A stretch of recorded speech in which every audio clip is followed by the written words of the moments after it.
I'm Eshkalar, the world's greatest Canadian wizard. You can tell I'm a great wizard because I keep having these spells. Whoa.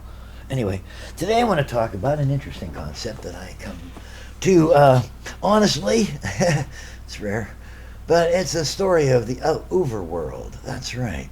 You see, in this world, there are places where you can travel between it and the other worlds. The worlds where the spirit creatures exist. The worlds where you would think angels exist, or fairies exist, or elementals. Creatures beyond our ready apprehension and understanding, but still powerful in the mythologies and the cosmogonies of classic cultures. Some of them quite ancient. I'm going to talk today about the coolest culture on earth because the women are the best looking. That of Wales. That's right. Yeah, the Prince of Wales is not a guy with flippers on his tail. Though he could be. They're pretty inbred. But anyway. The Welsh mythological tradition has the concept of the overworld. It's a place where other creatures than those of our mortal world are comfortable. They can come to ours for their own purposes, nefarious or utilitarian, or we can go to their world very rarely. It's not good for us to go there, and I think it's not too good for them to come here. They only come here when they must. Whew, and they're really musty. And we only go there when we make a mistake. Nobody wants to go to the overworld. That's where nightmares live. That's where the monsters are. Here be monsters. That's why you don't see them in the regular world, because they're in the overworld. Well, okay, Eshkalar, there's two different worlds and they're separated, and why are you talking about this one? We can never go there, and this one because this is the one we're stuck in. You're like, oh, well, blah, blah. I sure do, because I'm all high. I did some skunk before I started here. And if you don't know what ink and filtered skunk is, and you don't know much about Central America, or even Peru, which is not central, it's sort of, yeah, sud. Anyway, the concept of an overworld in which the monsters live, the great mythical creatures live, the great wizards, the banshees, not the elven queens, I mean the mythological monster, because the elven queens themselves were probably the coolest thing on earth, right? You know, a bunch of like seriously hot warrior women. Probably no chainmail bikinis because those things are cold. Oh, but at any rate, you get the idea. Now, why don't we see them all the time? Why do we only see them sometimes? And why do we hear tales of people that went to their world, but when they came back, things had changed? Well, there are reasons for that. Temporal dislocation is a common meme in mythological traditions and tales. If you look at Hinduism, you're going to find numbers that go back into the billions of years old, that the planets and the stars have all been part of these giant cycles. And of course you get into Mayan cosmogony and also Aztec cosmogony, which is not closely related, but pretty closely related. You'll find the same thing, cycles within cycles and circles within circles and circles outside of circles. Of course, in the Central American mythologies, South American mythologies, the gears of the universe, the gears of reality, are oiled by the blood of human sacrifice. Gah. Slope-headed retards. I mean, why, you wonderfully culturally relevant people 500 years ago, but now your ways would be considered murderous and barbaric by everybody, including your own descendants. Yeah, I know there's some secret things being practiced in the dark. And did it help? I didn't think so. Yeah. So they abandoned you guys. They were only there as parasites. Give them up. You don't need new gods. Just stay happy with yourselves. Be kind to one another. Collect in the face of existential threat. Give up the overworld. So anyway, the idea is that the elves, creatures that we don't have defined very well. When they're far away, they seem to be very small. But when you get close to them, hey, they're as big as you. Because they got swords and they duel with people and they fight the heroes. And they are the heroes. And, you know. And then other traditions will get confused. The traditions, the Irish invasion traditions, which give rise to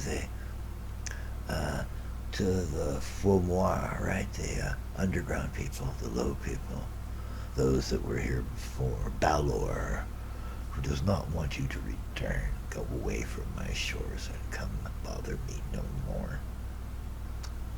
So, why can't we walk up to their door and knock on the door like you can in Finland? You go to Finland, you'll find like little doors in the wall there. It's like, shh, talk to the doors. But no, you can't do it here because the Finns still believe. When you don't believe, you don't see things that otherwise you would see clearly. Honest, it's true. Ask Philip Zimbardi. Yes, Zimbardo. Well, you get what I mean. The guy that did the ape in the room and the prison experiment. Yeah, the Caltech, I think it was. Yeah. Anyway, he knows. You can hide things in plain sight with humans because we're kind of dumb about certain things. By dumb, I mean compared to chimpanzees. They're smart compared to certain things. You know that game, the fun is how you guess when you guess who? Probably. At any rate, it's that thing where you uncover, did he have glasses on? Yes, he had glasses. Oh, it's these guys. Did he have a beard? No, so it's not these guys. You know, hone down the teaching kids to go into a police station and describe their abuser. Yeah, what did you think it was? But that game, guess who? Remembering if he had glasses on, that's different than this guy. Remember if his hair was different. Remember if he was Cool Whip hair, or if it was Goku as opposed to Vegeta. You have to know this stuff. Yeah. Who's really good at that in the short term is chimpanzees. I don't know about bonobos. Bonobos are laid back until they either get a smaller monkey in their group, and then they eat, or they get around somebody and they got nothing to do, and then they have sex. It's kind of like their whole thing. And if you don't think that's like Hollywood, you don't know much about humans. Anyway, if they can't munch on it, they're humping it. So, you know,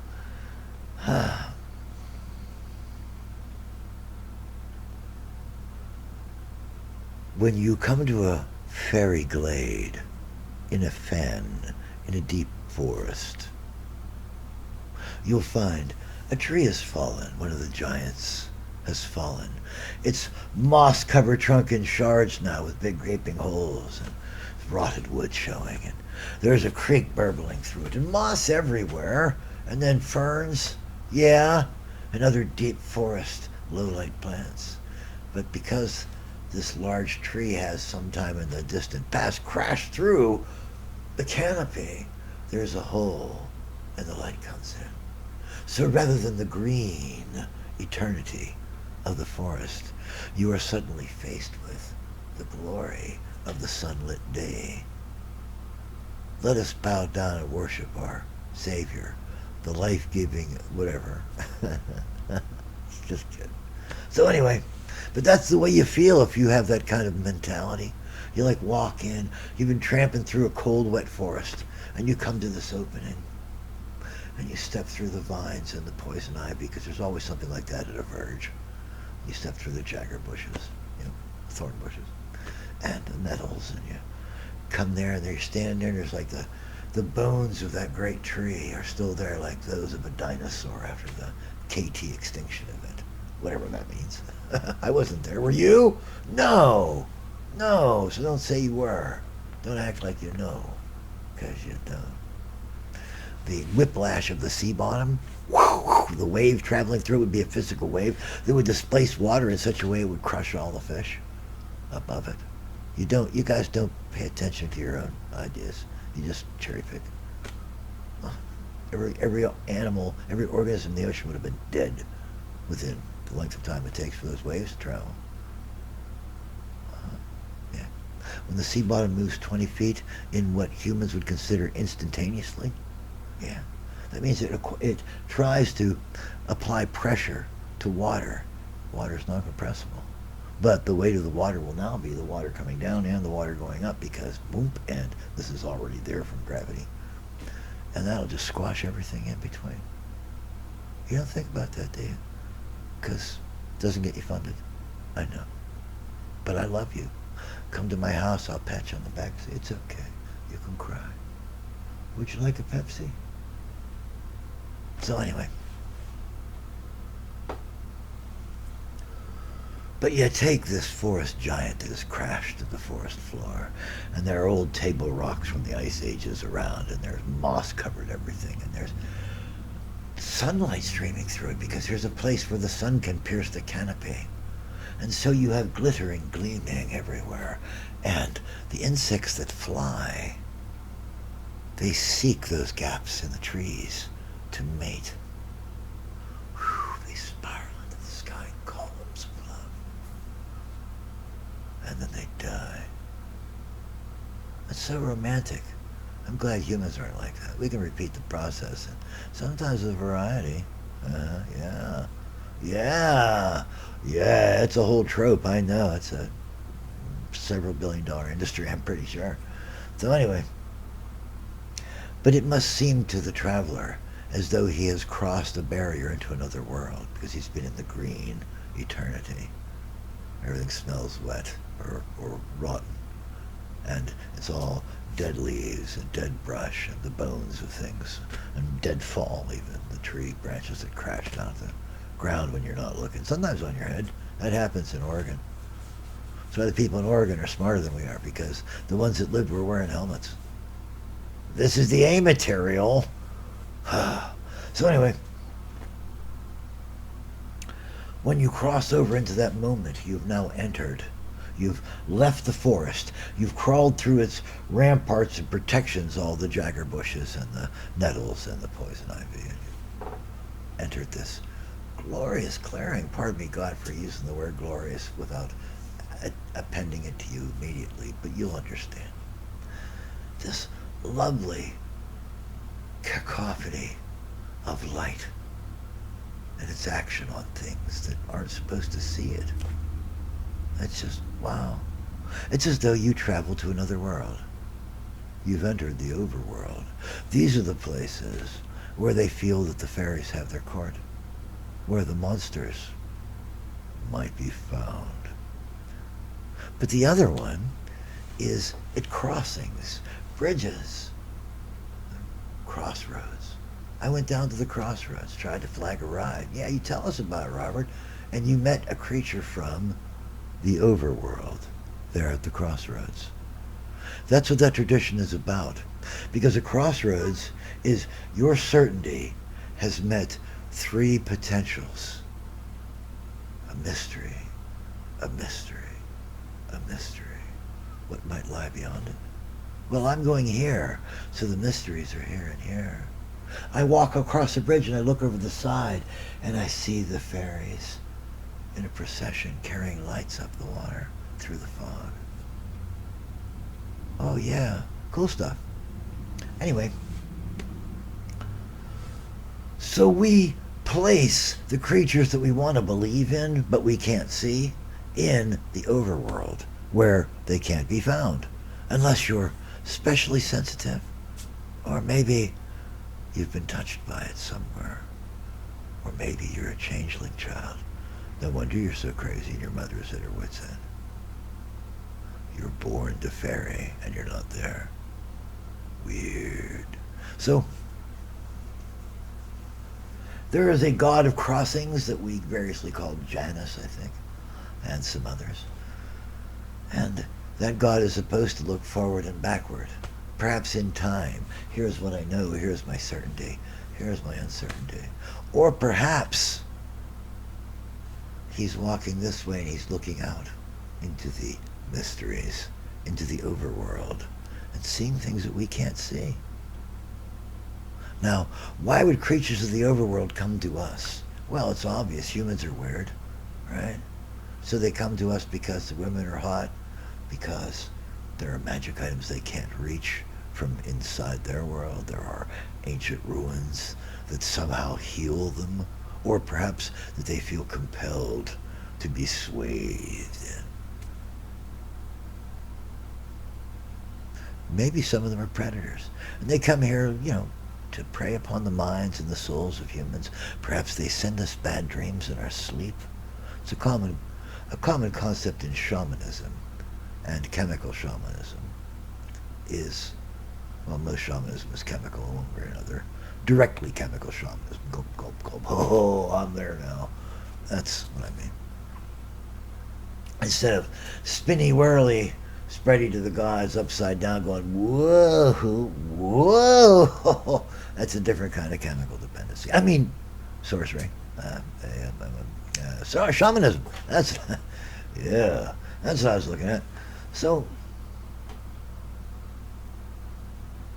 the idea that at a crossing you might find the overworld, or denizens of the overworld, in the mystery directions, not the one you know, not the certainty of your past that has leaned you to this spot, that has brought you here, and of course to the hopeful certainty of the future you are headed toward. I know that town lies down the end of this road, but what lies this way and this way along the river? What lies to this side and this side at this road crossing? Do creatures of the overworld come through there? Do we go through? And if we do, how distemporal it must be, because the stories tell us, Rip Van Winkle and others, of humans that have passed through into the overworld through whatever mechanism. Mechanism. If you don't have a great physics teacher in your life, find one. Anyway.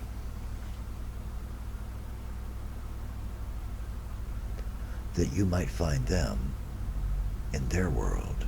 But when you come back, there is such a temporal dislocation that there is no hope of going back to who you were, who you knew, what you were, and what you know. You have left that all behind, because now it's 200 years later. It's 500 years later. With Rip Van Winkle, I think it was 100 years later. And that's all it took for him. Because his wife was gone. His children were gone. Everyone was gone. All the people he knew and loved, all the things he understood, were gone. The world he came back to was so different. Because, as always, from hindsight, the world is undergoing massive flux and change, both the social aspect and our mechanical aspect. Wild change, all the time. You don't know about much of it. I do, because I'm a wizard. I've seen it in other realities, and I've seen what happens. That's why I was so sad about leaded gasoline. If you know the story, you'd be sad too. IQ points, test scores, because of leaded gas. The whole world is dumber because a few people in the oil business knew something that they didn't want the rest of us to know, because it would interfere with their profit margins. And when you think that I'm a conspiracy theorist, you don't know the half of it. The real conspiracy theorists are those that perpetrate the conspiracies upon us. The oil industry, organized crime, control of media, the slanting of judgment, the removal of moral compunctions. This is all part of the world that we don't need. We could give up, walk away from, be better people, but the people that perpetrate this stuff can't help themselves. They're sick. They're like, like a lamprey. They can't help but be who they are. It's sad. I wish we could give them a lollipop or something that would make them stop being like that. But you can't. They enjoy ruination, destruction, corruption of innocence. Oh. So, your world's always going to change. It's always going to flux. And when you come back to it from whatever overworld you went to, academia, corporate America, or world corporation existence, whenever you come back to your original world, your hometown, you will discover what every traveler through any dimension ever finds. You can't go home again. The overworld has taken you and temporally dislocated you. And now you can never belong again. So we put that all the mysteries up and down the river while we cross from where we know we were to where we think we're going. And all the mystery has to be left behind. We don't have time for it. And if we explore it, look what it's going to do. We will become dislocated temporally from everything we know, everything we are. We will be pioneers, strangers in a strange land. For me, that's a big deal. I've crossed continua, traveling many times, but major continua where I have a physical corpus and it exists and ages in that continua. This is my third one. Yeah. And I'll tell you what, this is the lowest magical ambience I've ever found. The Western mark was so magical that things broke down or weird shit happened, pardon my language, happened at intervals and from stimuli that you would not think would spark anything like the reaction it gets. Patchworld was a place where all forces were in balance because it was so chaotic around it that the tiny bit of order that its civilized core had been able to spread across the globe to enfranchise its people seemed like the order in heaven where everything is just right all the time. Except for the pole dancers, because you can still break your neck. Ow. I've seen it happen.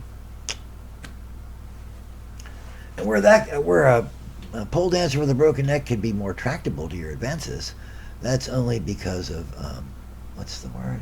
Implied consent, and you're not allowed to use that. Only for life-saving. Yeah, only for life-saving. Never for personal gain. This is what you learn from being a hero. You didn't think I was a hero. Every time I don't visit your house and smile, I have done you a solid. Because I got an ugly smile. So anyway, that's what I wanted to talk about today. The overworld. The fact that the creatures that we don't see but we believe exist have been pushed away into a slightly different but parallel dimension called the overworld that can be accessed at the crossings of things. The crossings of belief systems, the crossings of roads, the crossings of rivers, where Janus is not looking forward and backward. He's looking from side to side. Eshkalar.